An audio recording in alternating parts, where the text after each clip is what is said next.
Hey guys, welcome to government jobs Gyan YouTube channel. Guys, आज की इस वीडियो में हम बात करेंगे बीएसएनएल जेटीओ के recruitment notification online form apply process के बारे में।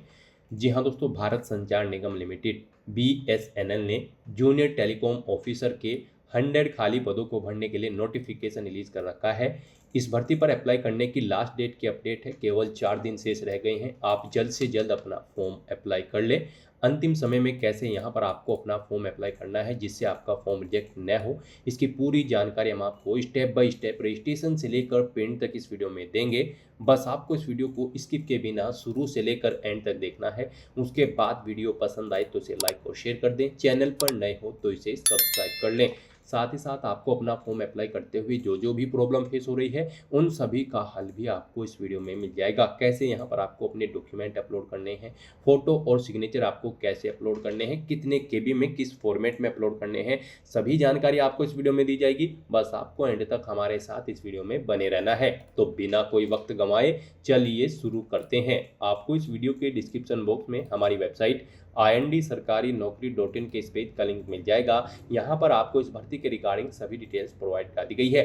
भारत संचार निगम लिमिटेड BSNL ने जूनियर टेलीकॉम ऑफिसर जेटीओ के 100 खाली पदों को भरने के लिए नोटिफिकेशन रिलीज कर रखा है। आप 3 जुलाई 2026 तक अपने फॉर्म अप्लाई कर सकते हो। लास्ट डेट की अपडेट है, केवल 4 दिन शेष रह गए हैं। आप जल्द से जल्द अपना फॉर्म अप्लाई कर ले। अंतिम समय का वेट बिल्कुल भी न करें। अंतिम समय में कोई भी टेक्निकल इशू आ जाता है तो उससे बचने के लिए आप आज ही से अपने फॉर्म अप्लाई कर ले। करेक्शन फॉर्म में आप 4 से 16 जुलाई 2026 के बीच कर सकते हो। एग्जाम आपका अगस्त 2026 में कंडक्ट होगा। 16,400 से यहाँ पर 40,500 के बीच में सैलरी आपको प्रोवाइड कराई जाएगी इस पोस्ट के लिए। क्वालिफिकेशन की अगर बात करें तो कैंडिडेट के पास BTech की इंजीनियरिंग डिग्री होनी चाहिए, टेलीकम्युनिकेशंस या फिर इलेक्ट्रॉनिक्स ब्रांच में, या फिर रेडियो, या फिर कंप्यूटर, या फिर इलेक्ट्रिकल, या फिर इंफॉर्मेशन टेक्नोलॉजी, या फिर इंस्ट्रूमेंटेशन डिसिप्लिन के अंतर्गत, या फिर गाइज आपके पास MSc की डिग्री होनी चाहिए इलेक्ट्रॉनिक्स या फिर कंप्यूटर साइंस में इस भर्ती में पार्टिसिपेट करने के लिए। 20 से 30 साल आपकी आयु सीमा रखी गई है। जनरल OBC EWS के लिए 2,000 फीस है। SC ST के लिए 1,000 रुपये फीस है। ये फीस का अमाउंट आप ऑनलाइन मोड से जमा करा सकते हो। Debit card, credit card, net banking या फिर UPI के माध्यम से। सिलेक्शन आपका computer based multiple choice objective type test के आधार पर होगा। आप ऑल इंडिया से ऑनलाइन मोड में अप्लाई कर सकते हो। उसके लिए आपको इस पेज को नीचे स्क्रॉल करना है, इंपॉर्टेंट लिंक सेक्शन में आना है, ऑफिशियल नोटिफिकेशन PDF लिंक पर क्लिक करके इस भर्ती के नोटिफिकेशन को ओपन कर लेना है और इसमें से आपको पूरी डिटेल रीड कर लेनी है। यहाँ पर आपको सभी डिटेल्स प्रोवाइड कर दी गई है, जैसे कि क्या पोस्ट का नाम है, कितनी उसके लिए नंबर ऑफ वैकेंसीज है, कैसे आप अप्लाई कर सकते हो, कब से कब तक आप अप्लाई कर सकते हो, क्या आपका एलिजिबिलिटी क्राइटेरिया होना चाहिए। पूरी जानकारी आपको इस नोटिफिकेशन में दे दी गई है। आप सभी डिटेल्स यहाँ से रीड करें, उसके बाद अपने फॉर्म अप्लाई कर लें। फॉर्म अप्लाई करने के लिए भी आपको हमारी वेबसाइट के इसी पेज पर ही अप्लाई ऑनलाइन का लिंक दिया गया है। जैसे ही आप इस लिंक पर क्लिक करेंगे आपके सामने BSNL का ये पोर्टल ओपन होगा। गाइज, यहाँ पर अगर आपने पहले से रजिस्ट्रेशन कर रखा है तो आपको अपना रजिस्ट्रेशन नंबर यहाँ पर एंटर करना है, अपना पासवर्ड आपको यहाँ पर एंटर करना है, ये कैप्चा कोड आपको यहाँ पर एंटर करना है और उसके बाद लॉगिन की स्टेप पर क्लिक करते हुए लॉगिन करके आपको अपना फॉर्म अप्लाई कर लेना है। और अगर आप इस भर्ती के लिए फर्स्ट टाइम अप्लाई करने जा रहे हो तो सबसे पहले यहाँ पर आपको अपना रजिस्ट्रेशन करना होगा।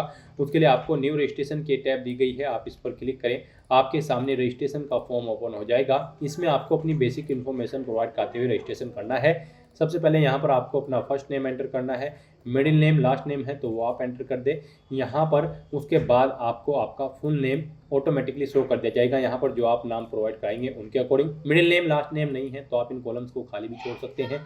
फिर यहाँ पर आपको अपना फ़ोन नंबर एंटर करना है, अपनी ईमेल आईडी आपको एंटर करनी है, अपनी सिटीजनशिप यहाँ पर आपको सिलेक्ट कर लेनी है। क्या यहाँ पर आप इंडिया के सिटीजन हैं, अगर हैं तो यस करें, नहीं है तो फिर आप नो ऑप्शन सेलेक्ट करेंगे और फिर आप एलिजिबल नहीं होंगे इस भर्ती में पार्टिसिपेट करने के लिए। उसके बाद आपको अपनी डेट ऑफ बर्थ सेलेक्ट करनी है, फिर आपको पोस्ट सेलेक्ट करनी है, आप जिस पोस्ट के लिए अप्लाई करने जा रही हैं, जूनियर टेलीकॉम ऑफिसर। उसके बाद गाइज आपको इस चेकबॉक्स को ओके करना है, ये कैप्चा कोड आपको यहाँ पर एंटर करना है और फिर रजिस्टर नाउ के इस ऑप्शन पर क्लिक करना है। फिर आपने पीछे जो मोबाइल नंबर प्रोवाइड कराया है उस पर एक OTP गया होगा, वो OTP आपको यहाँ पर एंटर करना है और उसके बाद गाइज आपको सबमिट के इस ऑप्शन पर क्लिक करना है। इस तरह से यहाँ पर आपका रजिस्ट्रेशन सक्सेसफुली कंप्लीट हो चुका है। आपके मोबाइल नंबर पर एक रजिस्ट्रेशन नंबर और पासवर्ड सबमिट कर दिया गया है। आपको उसे केयरफुली नोट डाउन करके रख लेना है और उसका यूज़ करते हुए यहाँ पर अब आपको लॉगिन करना है। तो यहाँ पर आप अपना रजिस्ट्रेशन नंबर एंटर करेंगे, अपना पासवर्ड एंटर करेंगे जो आपके मोबाइल नंबर पर आया है। ये कैप्चा कोड आप यहाँ पर एंटर करेंगे और उसके बाद लॉगिन की स्टेप पर क्लिक कर देंगे। लॉगिन करने के बाद आपके सामने आपका डैशबोर्ड कुछ इस तरह से शो होगा। यहाँ पर अब आपका फॉर्म स्टार्ट हो चुका है।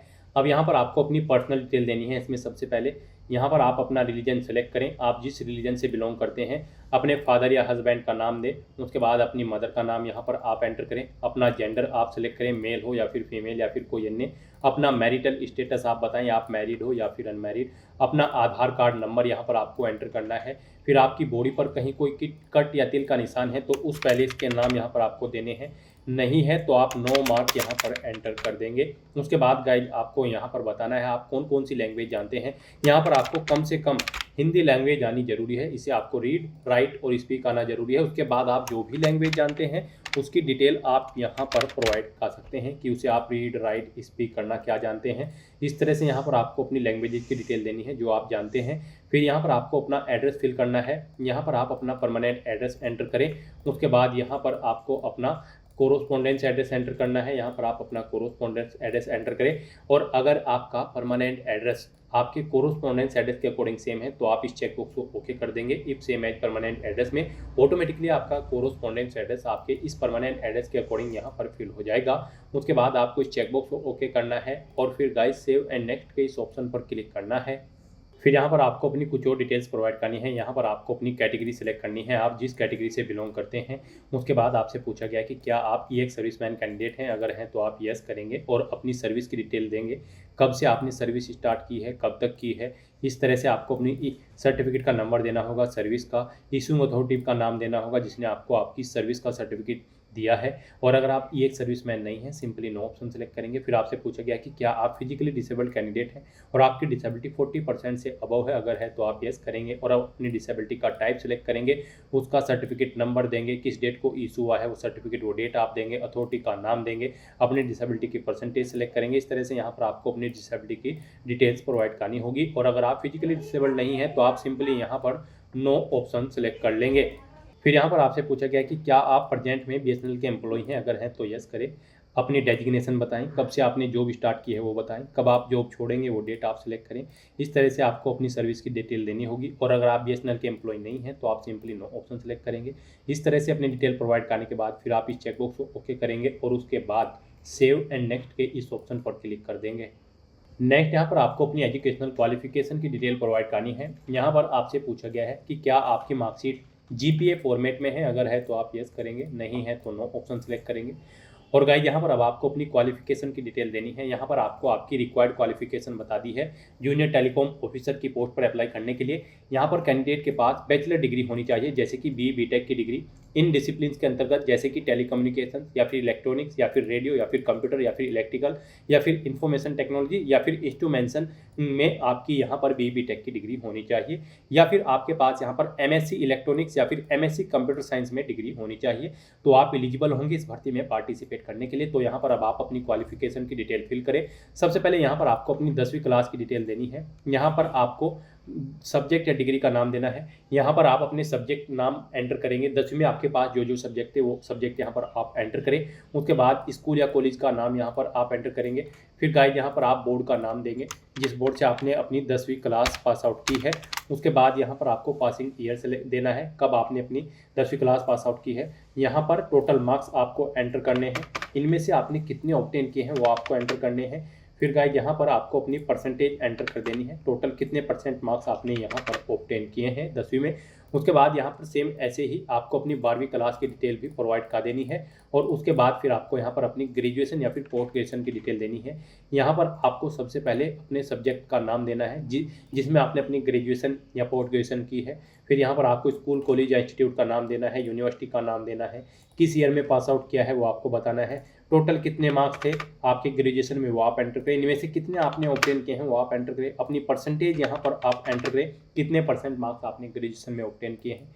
इस तरह से यहाँ पर आपको अपनी अंडर ग्रेजुएशन की डिटेल प्रोवाइड कर देनी है, जैसे कि बीटेक या फिर एमएससी। और अगर आपने पोस्ट ग्रेजुएशन कर रखी है तो उसकी डिटेल भी आप सेम ऐसे ही यहाँ पर प्रोवाइड कर सकते हैं। इस तरह से अपनी डिटेल प्रोवाइड करने के बाद फिर आपको चेकबॉक्स को ओके करना है और उसके बाद सेव एंड नेक्स्ट के इस ऑप्शन पर क्लिक कर देना है।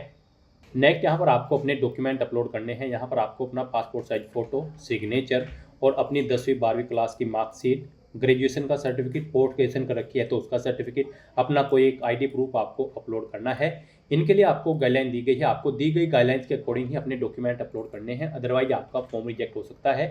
और गाइस यहाँ पर अगर आपके डॉक्यूमेंट का साइज कम या ज़्यादा है, दी गई गाइडलाइंस के अकॉर्डिंग नहीं है, तो उसके लिए आपको गूगल पर जाना है, इमेज रिसाइजर टाइप करना है, मल्टीपल ऑनलाइन वेबसाइट ओपन होंगी, किसी भी वेबसाइट को ओपन कर ले और उसमें आप उस फाइल को अपलोड करें जिसका साइज आप दी गई गाइडलाइंस के अकॉर्डिंग सेट करना चाहते हैं, और फिर साइज सेट करके उसे डाउनलोड करके यहाँ पर आप अपलोड कर दें।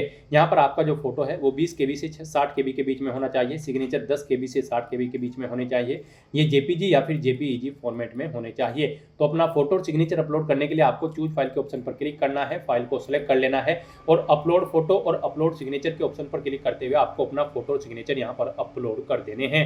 फिर यहाँ पर आपको अपनी 10वीं क्लास का सर्टिफिकेट, 12वीं क्लास का सर्टिफिकेट और अंडर ग्रेजुएशन का सर्टिफिकेट अपलोड करना है। पोस्ट ग्रेजुएशन कर रखी होगी तो उसका सर्टिफिकेट भी आपको अपलोड करना होगा।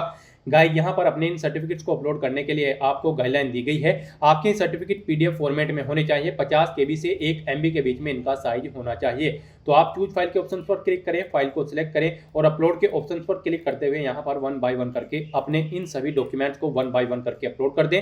उसके बाद यहाँ पर आपको अपना एक आईडी प्रूफ अपलोड करना है। यहाँ पर इसमें आपका कुछ भी हो सकता है, जैसे कि आधार या फिर पासपोर्ट या फिर ड्राइविंग लाइसेंस या फिर पैन कार्ड। इसके लिए भी आपको चूज फाइल के ऑप्शन पर क्लिक करना है, फाइल को सिलेक्ट करना है और अपलोड के ऑप्शन पर क्लिक करते हुए इसे भी आपको अपलोड कर देना है। ये भी आपका PDF फॉर्मेट में होना चाहिए, 50 KB से 1 MB के बीच में इसका साइज होना चाहिए। फिर यहाँ पर आपको अपनी एग्जाम सिटी सेलेक्ट करनी है, जहाँ पर आप एग्जाम में पार्टिसिपेट करना चाहते हैं, अपनी चॉइस के अकॉर्डिंग आप अपनी एग्जाम सिटी यहाँ पर सिलेक्ट करें।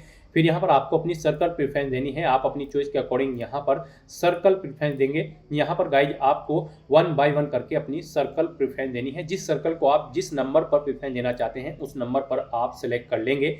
यहाँ पर आपको 21 चॉइसेस दी गई है, आप 21 सर्कल यहाँ पर सिलेक्ट करेंगे 1 बाय 1 करते हुए। उसके बाद आप इस चेकबॉक्स को ओके करेंगे और फिर गाइज सेव एंड नेक्स्ट के इस ऑप्शन पर क्लिक कर देंगे।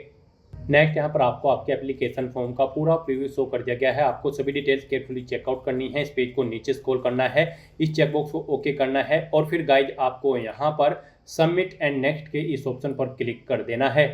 उसके बाद यहाँ पर आपको आपकी कैटेगरी के अकॉर्डिंग एप्लीकेशन फीस का अमाउंट देखने को मिल जाएगा। अब आपको अपना ये फीस पेमेंट करना है, तभी आपका फॉर्म कंसीडर होगा। तो यहाँ पर फीस पेमेंट करने के लिए गाइज अब आपको पे नाउ के इस ऑप्शन पर क्लिक करना है। फिर आपके सामने फीस पेमेंट का ये इंटरफेस ओपन होगा। गाइज यहाँ पर फीस पेमेंट करने के लिए आपको ऑप्शंस दे गए हैं, आप यहाँ पर Bhim UPI, internet banking, credit card या फिर डेबिट कार्ड के माध्यम से अपना फीस पेमेंट कर सकते हैं। यहाँ पर आप जिस ऑप्शन का यूज़ करना चाहते हैं उसका यूज़ करके फीस पेमेंट कर सकते हैं। आपके लिए सबसे बेस्ट और ईजी ऑप्शन भीम UPI का रहेगा, तो आप भीम UPI के इस ऑप्शन पर क्लिक करें। उसके बाद आपको यहाँ पर बिल डेस्क में ये कैप्चा कोड यहाँ पर एंटर करना है और उसके बाद आपको कंटिन्यू फॉर पेमेंट के इस ऑप्शन पर क्लिक करना है। फिर यहाँ पर आपको एक ट्रांजैक्शन ID प्रोवाइड कर गई है, आपको इसे केयरफुली नोट डाउन करके रख लेना है फ्यूचर यूज के लिए। और यहाँ पर अब आपको अपना फीस पेमेंट करने के लिए कंटिन्यू के इस ऑप्शन पर क्लिक करना है। फिर आपके सामने फीस पेमेंट का ये इंटरफेस ओपन होगा। अब यहाँ पर आपको शो QR के इस ऑप्शन पर क्लिक करना है, ये QR कोड आपको शो होगा, आप इसे अपने UPI से स्कैन करें और अपना फीस पेमेंट कर दें। सक्सेसफुली फीस पेमेंट करते ही यहाँ पर आपके एप्लीकेशन फॉर्म की सभी टास्क कंप्लीट हो जाएगी। उसके बाद आपको आपके एप्लीकेशन फॉर्म का एक हार्ड कॉपी या फिर सॉफ्ट कॉपी प्रिंट आउट ले लेना है फ्यूचर यूज के लिए, फ्यूचर रेफरेंस के लिए। तो दोस्तों ऐसे आप BSNL JTO की इस भर्ती के लिए अपने फॉर्म अप्लाई कर सकते हो बिना कोई मिस्टेक किए हुए। आज की इस वीडियो में बस इतना ही। आई होप ये वीडियो आपको पसंद आई होगी। अगर पसंद आई हो तो इसे लाइक और शेयर करें, चैनल पर नए हो तो इसे सब्सक्राइब कर लें। Thanks for watching.